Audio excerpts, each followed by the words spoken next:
Bonjour et bienvenue à notre condensé financier quotidien du dimanche. Je m'appelle Sophie et voici ce qu'il se passe sur les marchés aujourd'hui. La Commission européenne a déclaré jeudi qu'elle voulait augmenter les revenus des taxes sur les géants d'Internet sans le soutien des États-Unis.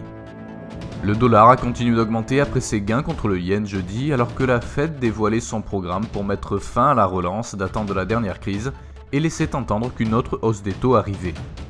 Le cours du pétrole brut a grimpé à son plus haut niveau en 4 mois car les producteurs menés par l'OPEP sont intervenus pour couper la production et les raffineries américaines ont montré des signes de résilience après l'ouragan. La paire livre-dollar continue de se renforcer, supportée par le Commodity Channel Index et l'indice de force relative.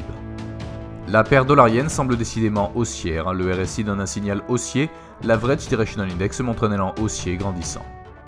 Le cours du pétrole brut continue de progresser à la hausse, l'Average Directional Index signale l'achat, le Rate of Change signale l'achat. Le cours de l'or perd du terrain et continue de plonger, l'ADX montre un élan baissier grandissant, le Rate of Change montre un biais baissier.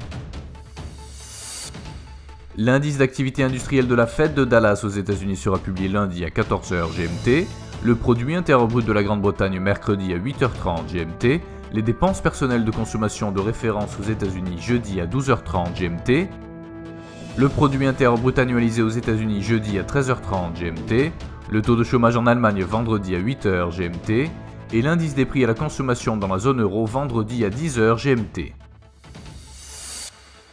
Nous espérons que vous avez apprécié nos perspectives marché de ce dimanche. Nous vous souhaitons de la part de toute l'équipe une journée productive sur les marchés. N'oubliez pas de vous connecter demain matin pour retrouver les dernières nouvelles et événements des marchés financiers.